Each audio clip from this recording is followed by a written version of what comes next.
지난번에 제가 다뤄보고 싶다, 한번 만져보고 싶다 했던 제품이 오늘 주인공입니다. 뱅큐 모비우스. 근데 이게 모비우스라고 읽는 게 맞죠? 정확한 모델명은 EX3210U 32형 4K HDR IPS 모니터입니다. 이 녀석의 가장 큰 특징을 꼽으라고 한다면 저는 먼저 디자인 그리고 사양, 제법 출중해요. 출중한 만큼 가격도 좀 나가죠. 그러니까 저렴한 가성비 모니터는 아닙니다. 지난번에 가성비 좋은 제품 보여드렸으니까 이번에는 좀 있는 거 보여드려야죠. 먼저 스탠드는 이전에 보여드렸던 모델과 크게 다르지 않습니다. 역시 원터치 체결 방식을 사용하고 있고요. 피봇은 지원하지 않는 스탠드입니다. 높이 조절, 틸트, 스위블만 지원해요. 조립 과정 중에 눈에 띄었던 점이 있다면 역시 제품 마감입니다. 어떤 부분을 봐도 좀 상당히 깔끔하게 잘 다듬어져 있었습니다. 모니터라는 게 참 재밌어요. 유독 모니터 쪽이 이 가격과 외관 품질이 크게 비례하지 않습니다. 그러니까 비싸다고 마냥 깔끔하지 않다는 거죠. 200만 원, 300만 원대 제품을 구입해도 이 모니터 프레임이나 이 후면 이 외관이 그렇게 깔끔하지 않은 제품들이 꽤 많아요. 소비자 입장에서 그 첫인상이 굉장히 전 중요하다고 생각해요. 비싼 돈 주고 샀는데 뭔가 제품이 조악한 느낌을 준다고 생각해봐요. 막 모니터 프레임 막 유격 있고 막 여기 붕 떠 있고 기분 나쁘잖아요. 이 모비우스 같은 경우에는 아니지, 모비우스 말고 그 이전에 보여드렸던 제품들도 굉장히 좀 깔끔한 품질을 갖고 있었습니다. 그런 부분에서 저는 이 뱅큐라는 브랜드에 좀 긍정 포인트를 좀 주고 있어요. 직접 경험해 본 거니까 이렇게 말씀드릴 수 있는 거죠. 물론 모든 뱅큐의 모니터를 제가 써본 건 아니지만, 그러니까 저렴해 보이지도 않고 대충 만든 것 같은 그런 느낌도 없습니다. 그러니까 후면을 한번 보세요.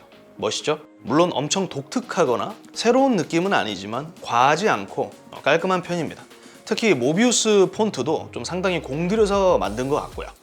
저는 이런 것들을 좀 중요하게 생각해요. 폰트, 브랜드 로고. 이거 무시하시는 분들 계시는데 저는 이 로고가 안 예쁜 거 좀 용납 못해요. 정말 마음에 들지 않는 로고 디자인 하니까 딱 두 곳이 생각이 나요. 그리고 각 모서리에 4개의 LED가 박혀 있습니다. 몇십만 가지 컬러 조합, 그런 건 안 돼요. 몇 가지 지정된 색으로만 변경할 수 있고, 역시 몇 개의 라이팅 애니메이션도 포함되어 있습니다. 브리딩, 스태틱 등등 유저 기호에 맞게 설정할 수 있어요. 예뻐요. 그리고 늘 말씀드리지만 이 LED가 마음에 들지 않는다면 끄면 됩니다. 이거 뭐 욕하시는 분들 계시더라고. 그걸 싫어하는 거야. 그 무지개 있잖아요. 무지개로 이렇게 막 뭐라 그러지?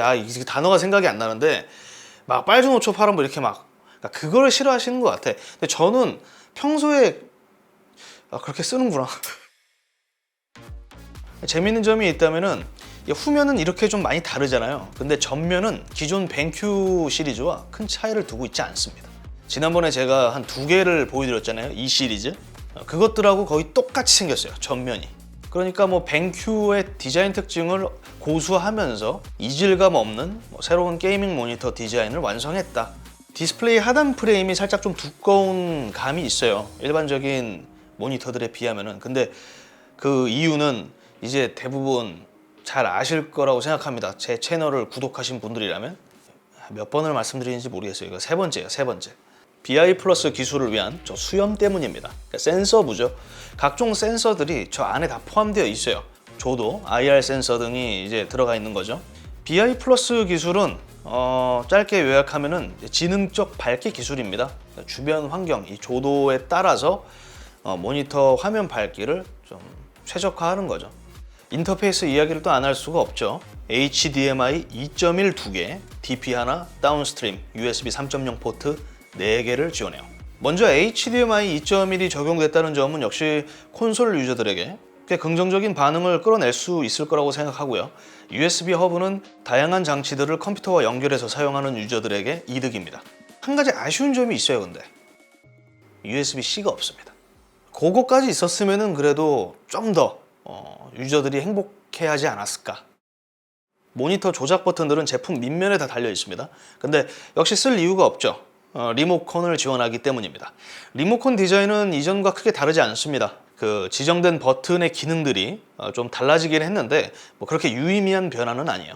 그리고 OSD 디자인도 좀 바뀌었습니다. 이게 근데 최근에 바뀐 건지 이게 언제 바뀐 건지 제가 정확히는 몰라요. 근데 아무튼 게이밍 모니터스럽게 저는 바뀌었다고 생각해요. All in. If not, no worries. Your secret's safe with me. You're a good friend, Miles. 보통 이제 내장 스피커나 이런 설명들은 모니터 디스플레이, 이제 화면 품질 이런 이야기하고 그 다음에 하는데 저는 거꾸로 그냥 스피커부터 말씀드릴게요. 제품 후면에 보면 이렇게 스피커 홀이 있습니다. 2.1 채널 내장 스피커가 더해졌어요. 다시 말씀드립니다. 2.1 채널입니다. 5W 우퍼 유닛을 포함하고 있어요. 아주 보기 드문 구성이죠. 역시 트래블로 튠이 적용됐고요. 결론적으로 일반적인 모니터의 내장 스피커보다는 좋습니다. 이전 벤큐의 내장 스피커들보다 좀 더 그럴싸한 우렁찬 소리를 들을 수 있게 됐어요. 나쁘지는 않은데 내장 스피커의 한계를 뛰어넘었다, 뭐 이렇게 말하기는 조금 어려운 수준이고 적당하게 그냥 들어줄 만한 품질이에요. 이번에도 몇 가지 EQ 프리셋을 갖고 있는데 그 중에서 저는 시네마 값이 가장 괜찮은 소리를 들려줬다고 생각합니다. 다만 이 사운드 볼륨을 크게 올리면은 이게 살짝 깨지는 감이 있어요. 그래서 사운드 볼륨을 좀 적정 수준으로 맞춰 놓는 게 좋았습니다. 제가 봤을 때 벤큐는 좀 게이머들 책상 위에 있는 이 스피커들을 좀 삭제시키고 싶어하는 좀 그런 의지를 갖고 있는 것 같아요. 그죠? 아니에요?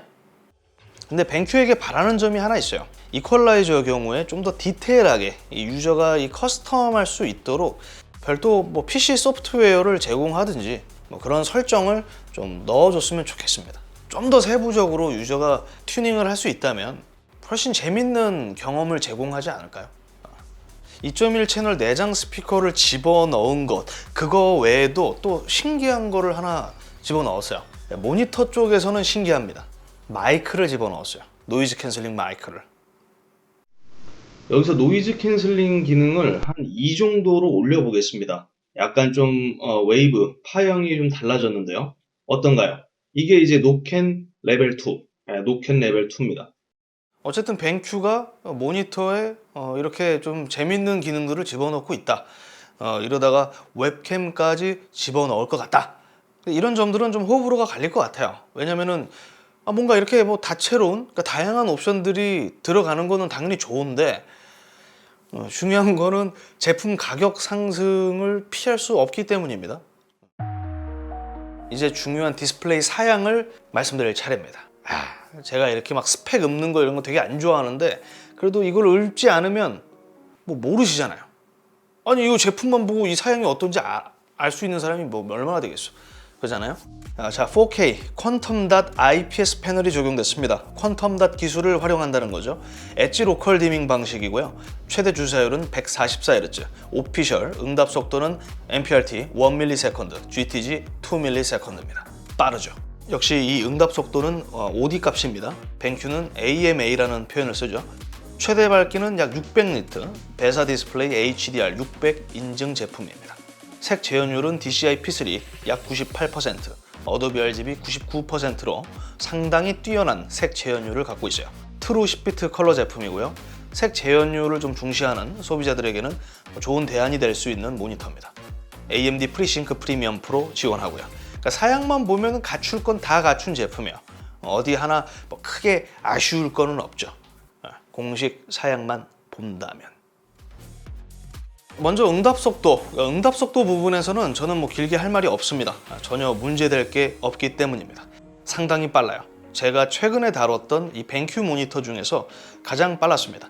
저는 이제 7에서 8ms 이하라면 이 실사용에 큰 불편함이 없다고 생각하는 유저거든요. 그래서 제가 보기에는 해당 모델이 진짜 프로게이머가 아니라면은 뭐 그렇게 불편함을 느낄 수 없는 그런 수준의 빠른 응답 속도를 갖고 있다고 보고 있습니다. 그러니까 응답 속도에 정말 민감하시다면 그냥 OLED 디스플레이를 쓰는 게 좋아요. 응답 속도 정말 중요하다고 생각한다면. 그리고 오버드라이브, 그러니까 AMA 기능에 대해서 또 설명을 안 할 수가 없는데 이거는 이전하고 똑같아요. 1단계까지가 딱 보기 좋은 수치고 그 이상으로 올리면 역잔상이 보입니다. 게임 모드라고 해야 되나? 무슨 모드였지?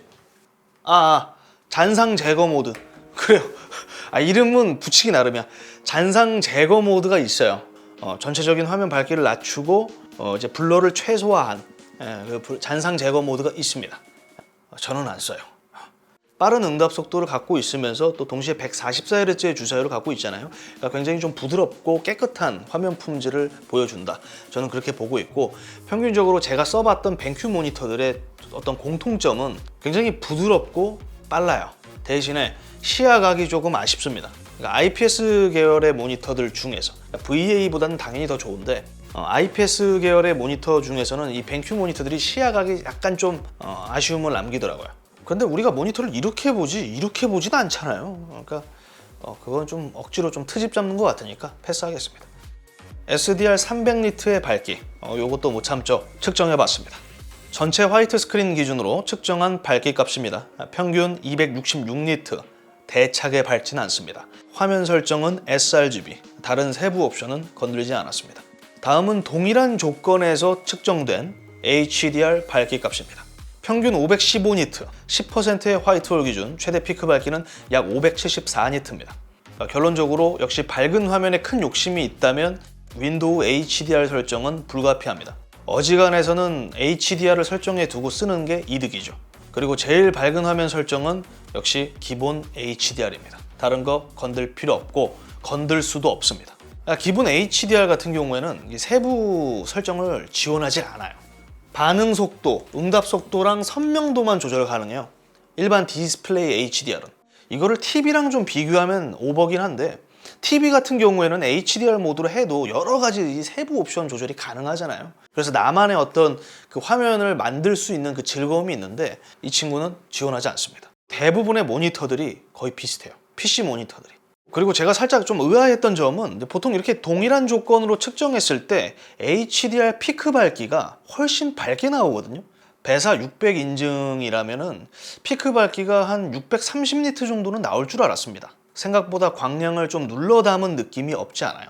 그래서 이번에도 HDRI에 대한 설명이 빠질 수가 없습니다. 지난번에도 말씀드렸는데요. 벤큐의 독자 기술입니다. HDR 에뮬레이트 기능이에요. 기본 HDR 화면을 좀 더 생생하게 표현해 주거나 기본 SDR 화면을 HDR 화면처럼 보여주는 기능이죠. 이번에도 게임, 시네마 두 가지 옵션을 제공합니다. 근데 분명 이전과 똑같은 기능이지만 이게 또 제품마다 모델마다 편차가 있어요. 제가 이전에 다뤘던 엔터테인 모델하고 비교하면 정말 많이 다릅니다. 그때는 제가 HDRI 기능을 사용하면 마젠타 컬러가 강조된다, 그렇게 말씀드렸는데 이번에는 전혀 그렇지 않아요.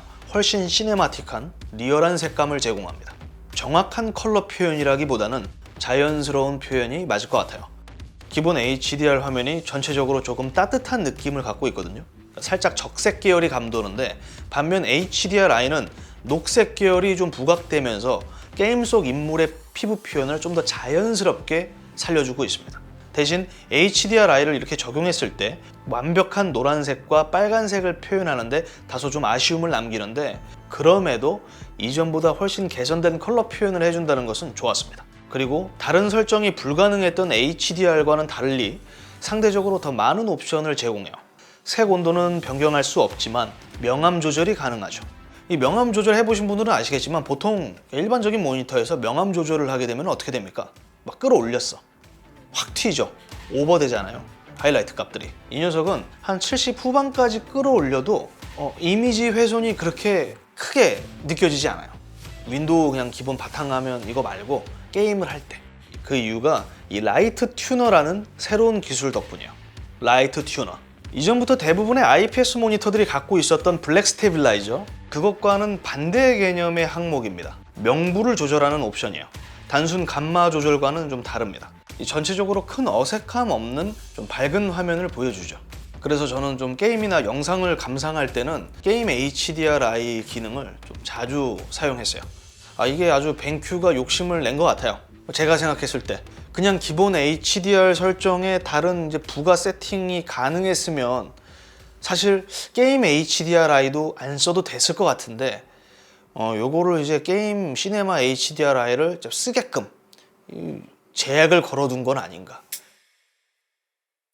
모니터 부가 기능들은 딱히 없어요. 아까 전에 다 앞에서 설명을 드렸기 때문에 뭐 굳이 하자면은 예를 들어서 보통 일반적인 게이밍 모니터에 들어가는 옵션들이 있잖아요. 뭐 십자 조준선, 프레임 레이트 그런 것들은 없습니다. 없어도 상관은 없다고 생각합니다만 FPS에 좀 진심인 분들에게는 섭섭할 수 있는 부분이겠죠.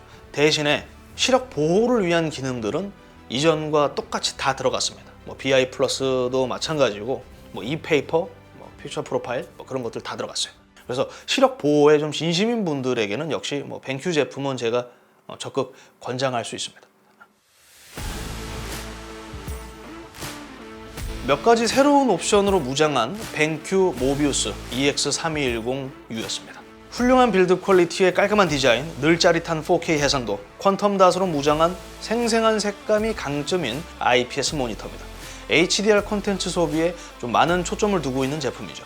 SDR 평균 밝기가 약 260니트대임을 고려했을 때 HDR 게이밍에 흥미를 갖고 있지 않다면 고려할 만한 제품은 아닙니다. 반대로 HDR 게이밍을 좀 고집하고 게임 콘솔을 연결할 고주사율 4K 게이밍 모니터를 찾는다면 또 시력 보호에 누구보다 진심인 분들이라면 좋은 대안이 될 수 있는 제품이라고 생각해요. 리모컨 제어는 덤이죠. 물론 149만 원이라는 가격이 좀 선뜻 다가가기 힘든 장벽이 될 수 있을 것 같습니다. 대부분의 소비자는 언제나 싸고 좋은 걸 원하기 때문입니다. 그잖아요. 그래서 이보다 좀 더 저렴한 가격에 한 20만 원? 더 저렴하게 구입할 수 있는 그런 방법이 있다면 아주 좋은 대안이 될 수 있는 모니터라고 생각합니다. 스피커 쪽을 좀 더 크게 투자했으면 좋겠고요. 그리고 HDR 좀 세부 설정을 지원하면 더 좋을 것 같습니다. 정말 재미있는 제품이 되려면 그런 옵션들이 있어야 된다. 저는 그렇게 생각합니다. 이상 디몽크였고요. 저는 다음 영상으로 찾아뵙도록 하겠습니다. 시청해주셔서 감사합니다.